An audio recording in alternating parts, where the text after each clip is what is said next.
positiva que la misma irritación que puede generar sobre la mucosa el hierro podría ser contraproducente. ¿Se debe reponer hierro en caso de anemia ferropénica en cáncer de estómago? Del doctor César López. La respuesta cae de la pregunta anterior. Sí, yo creo que sí se puede reponer, pero no por vía oral. Yo creo que en ese caso la vía endovenosa puede ser una muy buena alternativa, pero nunca reponemos toda la cantidad que repondríamos si no hubiera inflamación. Entonces, ¿qué significa esto? Que nosotros podemos hacer hierro endovenoso si el paciente necesitara, supongamos, 1000 miligramos de hierro, 1500, nosotros podemos hacer 500 miligramos y ver la respuesta. ¿Por qué? Porque quizás no necesitamos reponer todo el déficit que hay en el depósito, sino dar el hierro suficiente para que mejore la anemia. Entonces, uno puede dar el hierro en forma endovenosa y en algunos pacientes con cáncer, y si el oncólogo nos asegura que no tiene un cáncer que tenga receptores de eritropoyetina, nosotros podemos asociar eritropoyetina al hierro endovenoso. Es una de las opciones terapéuticas. Tengo una pregunta de la doctora Lucía Márquez. Buenas noches. El elevado consumo de infusiones, plantas y hierbas como parte de bebidas habituales que le proporcionan algunos cuidadores a los pacientes pediátricos interferiría con la absorción del hierro, tanto del hierro de la dieta como del hierro farmacológico administrado. Bueno, es una muy buena pregunta.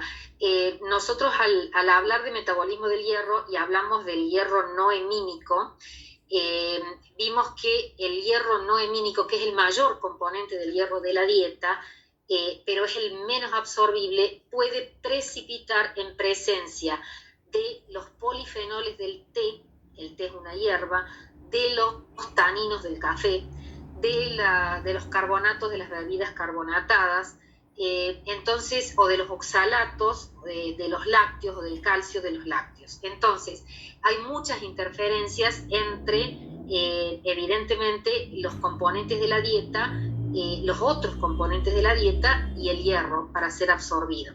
El hierro hemínico no, aparentemente, si bien todavía hay mucho por conocer de cómo se absorbe el hierro hemínico, o sea, el hierro de las carnes, pero evidentemente el mayor componente del hierro de la dieta, que es el hierro no hemínico, tiene interferencias con otros componentes, como en este caso la doctora que hace mención de distintas infusiones. Seguramente que sí. Y relacionada a esa pregunta, la doctora Carmen Soriano, primero felicito su disertación, domina su tema muy bien. Conozco testimonios de pacientes con anemia aguda poshemorrágica, tuvieron una hemoglobina de 10, que han normalizado su hemoglobina con la ingesta de extracto de vaso de res. ¿Qué opina usted? Y saludos desde Perú. Bueno, muchas gracias, doctora, por sus palabras. La verdad que no tengo experiencia, no conozco eso, pero evidentemente extracto de vaso, estamos pensando que tendríamos un buen componente de hierro hemínico. Un buen componente de hierro hemínico que evidentemente va a ser absorbido, pero va a tener una buena absorción, pero volvemos a lo mismo. O sea, en la medida en que esté entrando hierro al enterocito, el enterocito va a recibir, ¿no es cierto?, a medida que haya más concentración en la luz intestinal y más concentración de hierro sérico y aumenten los depósitos de hierro del cuerpo, hay más secreción de epsilina. Entonces, digamos que pienso o imagino que cumpliría las mismas reglas de todo hierro o de toda situación de hierro terapéutico que uno esté brindándole al paciente desde el punto de vista oral. Claro. Acá tenemos otra pregunta. En el escenario por motivo de costo o disponibilidad, y solo tengamos como alternativa, acá hay una pregunta de tratamiento, ¿no? Que de repente debería ir para el último módulo, pero dice que solo tengamos como tratamiento de alternativo al hierro sacarato la dosis de 600 o 300 miligramos como máxima dosis semanal. ¿Es más basada en experiencia que en estudios controlados, sobre todo la dosis de 600 miligramos, doctora Susel Benavente? No, hay estudios que han demostrado por qué se dice que no debemos pasar de 200 miligramos por aplicación de hierro sacarato, ni de 600 miligramos por semana. Porque el hierro sacarato, cuando ingresa a circulación, debe unirse a transferrina. A diferencia del hierro carboximaltosa, que no se une a la transferrina, que puede ser vehiculizado directamente hacia la médula ósea sin necesidad de unirse a la transferrina. Entonces, si nosotros estamos dando hierro sacarato, sabemos que no deberíamos pasar la capacidad de saturación de la transferrina, porque si no estaríamos generando hierro libre, hierro no unido a transferrina, que es vasoactivo y es responsable de reacciones de hipotensión severa. Por eso en algún momento, cuando recién estoy hablando siglo XX, fines del siglo XX, cuando se decía que podíamos hacer 500 miligramos por vez de hierro, o hasta incluso después se dijo 300, hasta que se llegó a la dosis de 200 miligramos por vez de hierro sacarato, se veían muchas más reacciones de angioedema o de hipotensión. Se ha demostrado que con una dosis única de 200 miligramos por día y no más de 600 miligramos por semana, lo ideal sería dar la dosis en días alternos. O sea, si yo tengo que dar los 600 miligramos por semana, darlo, por ejemplo, lunes, miércoles y viernes. Pero en algunas situaciones puedo, por ejemplo, si yo tengo un paciente internado y no lo voy a dejar internado toda la semana, una embarazada, por ejemplo, o un posparto, entonces yo puedo continuar en forma ambulatoria con el tratamiento o puedo acortar el tiempo de internación asegurándome de darle el hierro endovenoso lunes, martes y miércoles. Pero no debo seguir más días en la semana. O sea, o 3 aplicaciones en la semana de 200 miligramos cada una, días seguidos, o las 3 aplicaciones en días alternos. Esa sería la dosis para el hierro sacarato, que sí está demostrada que es la dosis que ha disminuido reacciones adversas con el hierro, con este tipo de hierro. Tenemos otra pregunta. En el caso de una gestante del tercer trimestre que por problemas económicos no puede comprarse el hierro bebible, no puede comprarse el hierro, me imagino que no puede comprar el hierro endovenoso. El hierro bebible es una opción si su hemoglobina es 9. Doctora Irene Fernández. Doctora, evidentemente que el hierro siempre va a ser una opción, pero nosotros vamos a tener que saber cuál es nuestro límite. O sea, esa paciente debe recibir hierro. Si no lo puede recibir endovenoso, por supuesto que debe recibirlo vía oral. Pero nosotros sabemos que nos estamos quedando muy cortos en lo que estamos necesitando darle, sobre todo para prepararla para el parto, para mejorarle su hemoglobina y para que ella tenga suficiente depósito para darle al feto lo que necesita. En ese caso, lo que hay que tratar de ponerse de acuerdo, y ojalá que la paciente tolere bien el hierro, es mantener el hierro durante todo el tiempo que sea necesario para que ella recupere su hemoglobina y luego recupere una ferritina dentro de los límites de lo normal. ¿Se entiende? O sea, quizás no lo logremos antes del parto y encima en el parto va a perder sangre, y en el posparto va a perder sangre, y la lactancia también requiere mayor cantidad de hierro por día. Pero bueno, en ese tema va a haber que acompañarla y sostener la terapéutica, y que la paciente deba entender que debe sostener el hierro vía oral si lo tolera, para poder recuperar la anemia y la deficiencia de hierro. 200 días dijiste. Para poder 200 días sí, evidentemente es muy prolongado el tratamiento, pero bueno, evidentemente si no hay otra opción, es lo que se hacía cuando no había hierro endovenoso, y era lo que hacíamos, ¿no es cierto? En ese caso, si bien cada vez más en esta situación, quizás más de uno se enoje conmigo por lo que voy a decir, pero el hierro intramuscular era otra opción. Dejó de ser una opción el hierro intramuscular porque tiene sus desventajas, ¿no es cierto? Es una aplicación intramuscular, podemos tener un absceso glúteo si la inyección no fue puesta en condiciones de asepsia como corresponde, puede enquistarse el hierro y no absorberse tanto. Bueno, hay muchos bemoles con el hierro intramuscular y hoy en día, teniendo disponibilidad para el hierro endovenoso, realmente no debería indicarse. Pero si no hay disponibilidad para el hierro endovenoso, puede en algunos lugares de nuestra Latinoamérica, puede todavía quizás tener algún lugar. Yo entiendo que esto va en contra de todos los avances de la medicina, todo lo que sabemos, pero también es muy cierto que a veces nos encontramos frente, nosotros como profesionales sabemos qué es lo ideal, pero no siempre lo podemos aplicar y los costos muchas veces impiden eso. No es algo para recomendar. Si yo estuviera en el primer mundo, en Europa o en Estados Unidos, evidentemente me cortan la cabeza por lo que acabo de decir, pero bueno, creo que en algunas situaciones el hierro intramuscular puede tener algún pequeño lugar cuando no tenemos disponibles hierros endovenosos. Bueno, acá en el Perú ya no tiene aprobación por nuestro ente regulatorio nacional, que es la Digemida, así que acá en el Perú tampoco. Me cortan la cabeza. También.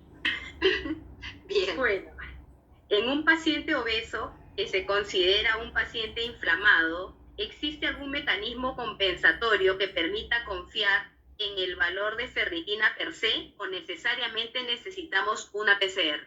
Doctor Fernando Bueno. Y sería lo ideal tener la PCR para certificar que esa ferritina que tenemos en el paciente no es fidedigna. Evidentemente tenemos la clínica, tenemos la obesidad, tenemos el sobrepeso, pero en una situación ideal, si uno puede tener la PCR, puede confirmarlo.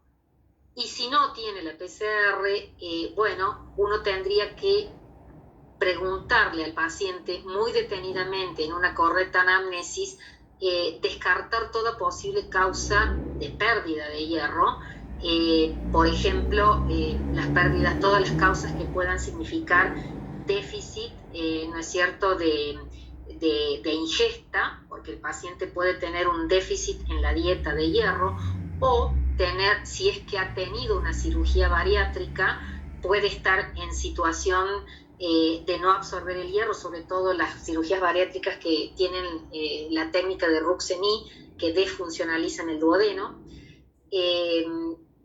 Puede tener causas de pérdida digestiva oculta si tiene diverticulosis, si tiene una hernia de hiato, si tiene cualquier causa, si tiene hemorroides que sangren, o sea, si tiene causas de pérdida digestiva oculta crónica, evidentemente nosotros tenemos que pensar que puede tener la deficiencia de hierro.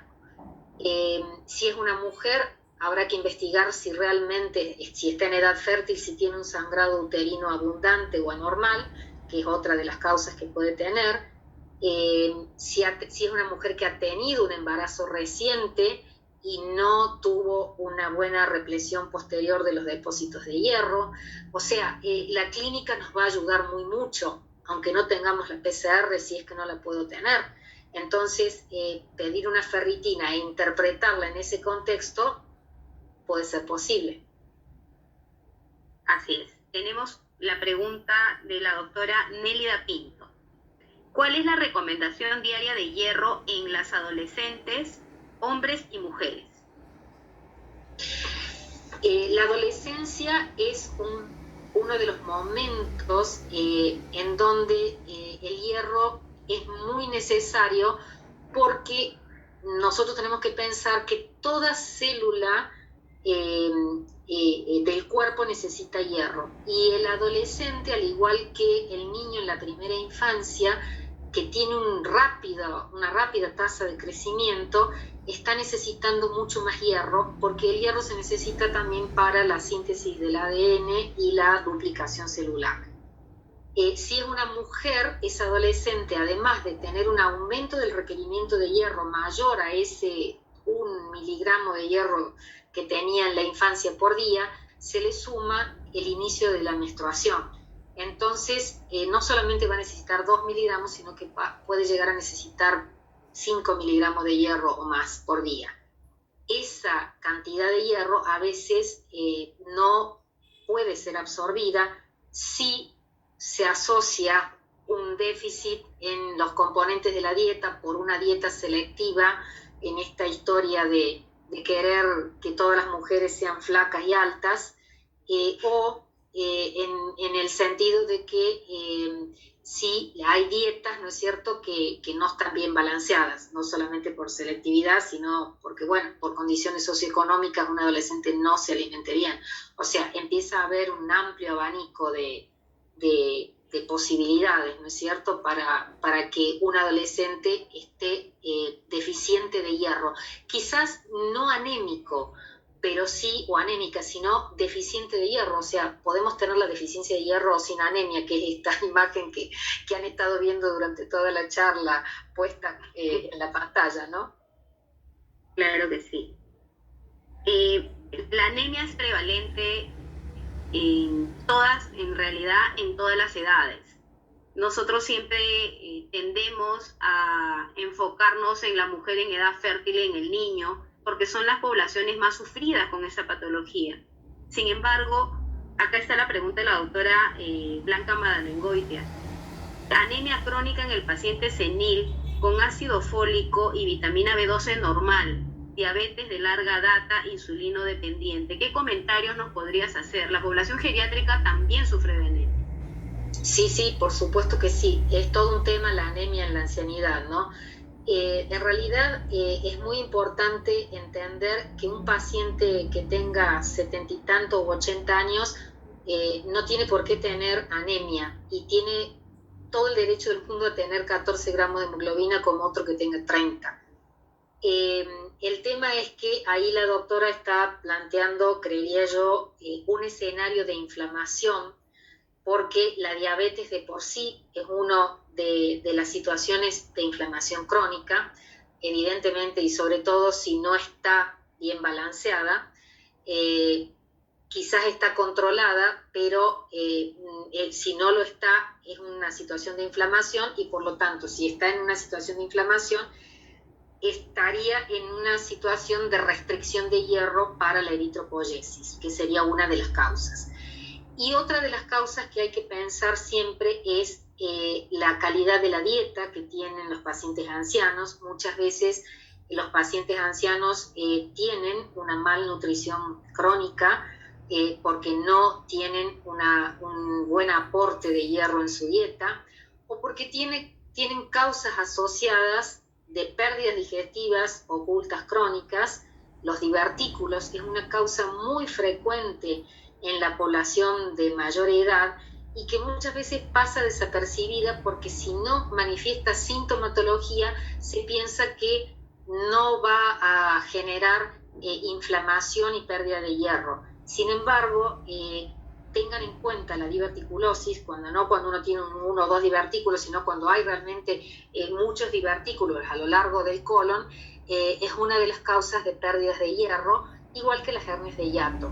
Entonces, esta es como, de nuevo, en la ancianidad uno puede encontrar múltiples causas de hierro, desde el menor aporte por dietas insuficientes, por malnutrición, porque están en un geriátrico y no se los atiende o no se los cuida, porque están en una situación de un cuadro depresivo. O sea, puede sumarse mucho que disminuye el aporte de hierro, o pueden encontrarse, ¿no es cierto?, una situación de pérdidas digestivas de hierro ocultas, crónicas, mantenidas en el tiempo, que llevan al agotamiento del depósito y después a la posterior aparición de anemia. A su vez, pueden tener más de una comorbilidad, pueden tener una insuficiencia cardíaca que genera un estado inflamatorio en el cuerpo, pueden asociar insuficiencia renal, sobre todo si el paciente tiene una diabetes que probablemente tenga un compromiso también de su riñón, y entonces es como que se van sumando otras causas que bloquearían, que instalarían la ferropenia funcional, y el hierro poco o mucho hierro que pudiera tener también se bloquea en el depósito. Entonces es como que el abordaje no va a ser fácil para poder solucionarlo.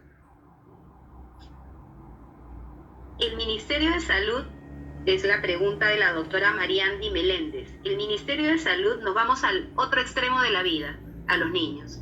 El Ministerio de Salud brinda a la población infantil micronutrientes que contienen hierro e indican brindarlo con las comidas.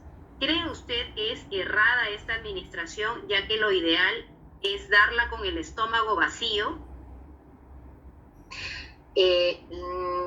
La pregunta es si es un error del ministerio aportar los micronutrientes o si es un error darlo con el estómago lleno. Creo que la pregunta es esa, ¿no es cierto? Esta última. Sí, yo creo que es las dos, pero yo creo que más va por la última, sí. Bien, yo creo que, puede haber muchos recién nacidos que son deficientes de hierro porque vienen de mamás con deficiencia de hierro. Entonces, el aporte reglado del hierro creo que es muy importante en esa primera infancia. La verdad que si nosotros pensamos por la cantidad de hierro que tiene un comprimido o por la cantidad de hierro que puede tener las gotas de hierro, y si nosotros sabemos que no vamos a absorber todo el hierro que tiene el comprimido o el jarabe o las gotas de hierro, sino una pequeña parte, la verdad que no creo que cambie el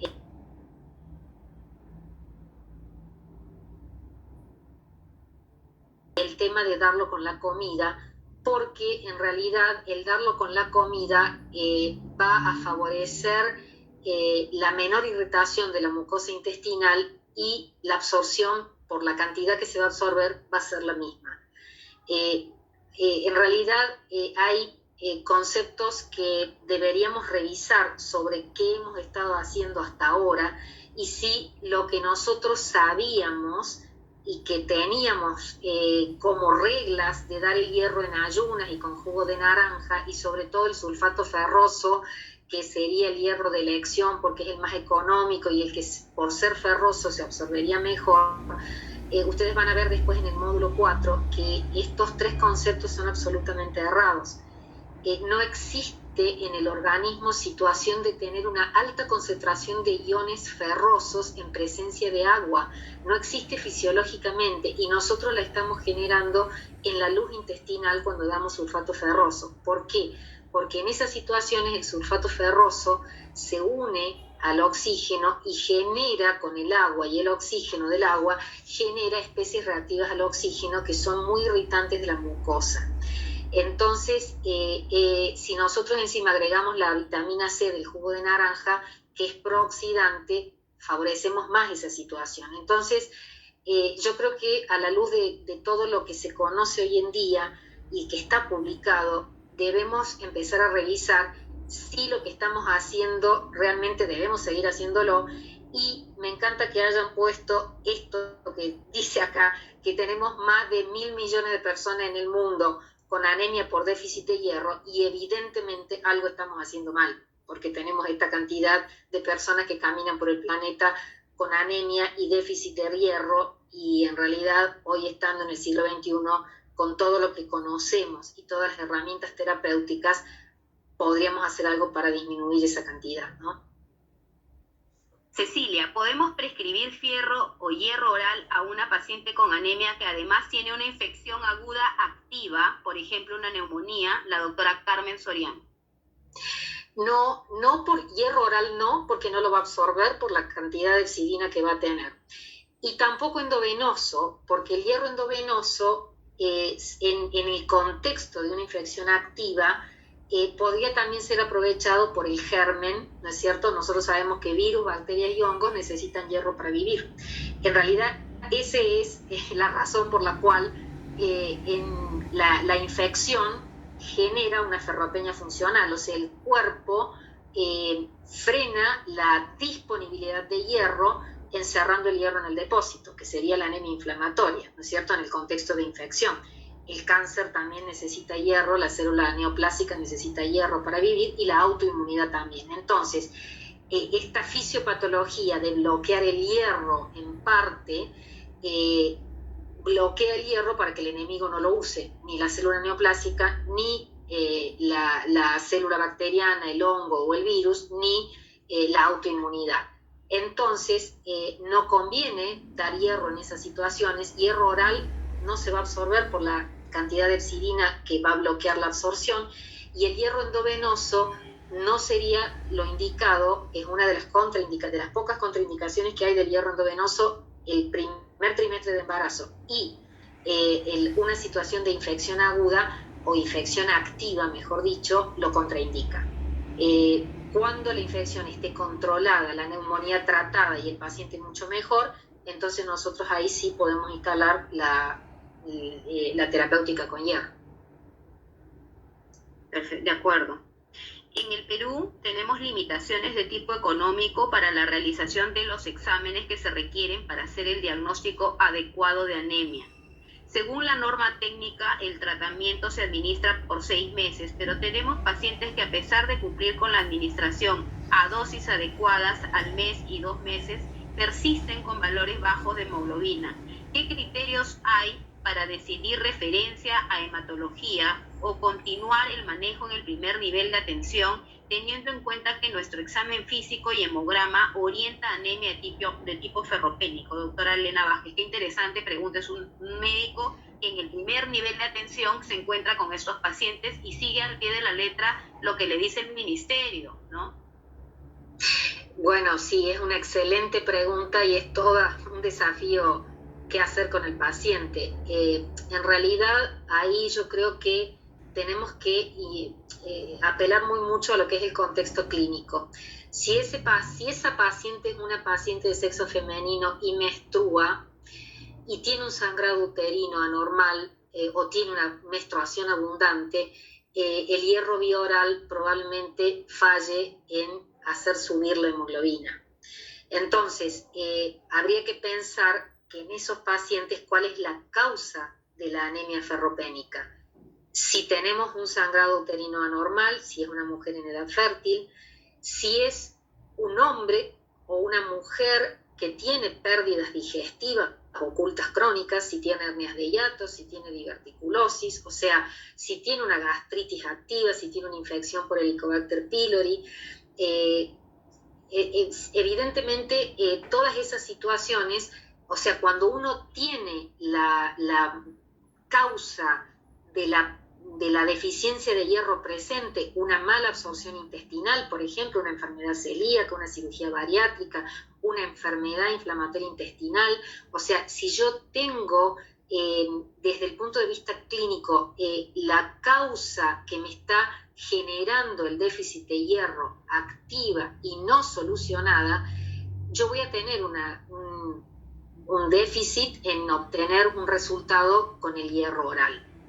Entonces ahí lo que yo recomiendo es que uno trate de tener muy claro cuál es la causa del déficit de hierro, porque evidentemente uno siempre, en cualquier anemia por déficit de hierro, tiene que solucionar la causa, pero no siempre lo podemos hacer. Entonces, si ese paciente es una anciana que tiene una pérdida digestiva oculta crónica, identificamos que tiene una hernia de hiato y a su vez tiene divertículo, porque más de una vez encontramos que coexisten las patologías o hay comorbilidades, entonces va a ser muy difícil que ese paciente responda, pero entonces vamos a tener identificado por qué no está respondiendo. También tenemos que pensar en la falta de adherencia del paciente, ese es un dato importante. Uno tiene que ver si hay otras comorbilidades que de por sí generan inflamación y bloqueo del hierro, las insuficiencias renales crónicas, las insuficiencias cardíacas, la ingesta de anticoagulantes o de antiagregantes plaquetarios, la malnutrición, o sea, empezar a jugar, yo creo que con las causas, o sea, tengo inflamación y por lo tanto no está absorbiendo, o lo que está absorbiendo no es suficiente porque pierde más que lo que puede absorber. O sea, esas serían un poco las preguntas que yo me haría para tratar de ver si realmente la vía es óptima, cómo podemos optimizar la vía de administración, o si realmente encontramos que el hierro bioral no va a ser suficiente para tratar a esa persona. En caso acuda a nosotras, esta pregunta es muy interesante también. Pacientes vegetarianos, ¿se debe optar por tratamiento con hierro oral? Doctora Diana Arca. Bien, eso depende en qué contexto estemos. Nosotros sabemos que el hierro no hemínico no se va a absorber de la misma manera que el hierro hemínico. Sin embargo, está aportándose hierro en la dieta. Si la persona que es vegetariana en realidad es una mujer en edad fértil que menstrua y se embaraza, probablemente va a necesitar que repongamos también hierro en forma terapéutica. Si por el contrario es una mujer que tiene mínima menstruación, mínima pérdida de sangre con su menstruación, y en realidad tiene un aporte, una dieta variada dentro de lo que es la vegetariana, o no menstrua, bueno, ahí tenemos ganancia a favor para pensar que no tiene por qué terminar teniendo un déficit de hierro.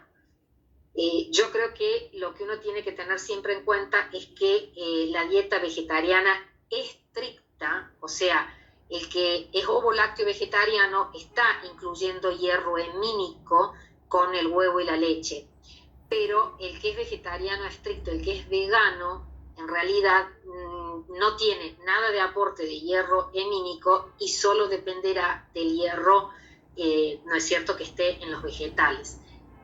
Lo que hay que tener siempre presente es que el que es vegetariano estricto no está incorporando vitamina B12, porque la vitamina B12 es un nutriente exclusivamente de origen animal. No existe vitamina B12 en ningún componente de la dieta que sea del mundo vegetal. Entonces, la persona que es vegetariana estricta va a hacer deficiencia de vitamina B12, pero como los depósitos de vitamina B12 que uno tiene en el hígado a partir del momento en que deja de ingerir vitamina B12 pueden durar 3 a 4 años, muchas veces la persona que inició una dieta vegetariana estricta no relaciona la aparición de la anemia con su dieta. Pero esto ya lo sabemos, muchos vegetarianos estrictos ya conocen e incorporan sí la vitamina B12 en forma terapéutica, o con comprimidos o sublingual. Pero el que no conoce esto habitualmente no lo hace, y nosotros sí debemos estar advertidos de eso. Esta pregunta está relacionada con la imagen que tienes en la pantalla. Si solo hay disponibilidad de solicitar hemograma completo y no tener resultados de hemogramas previos,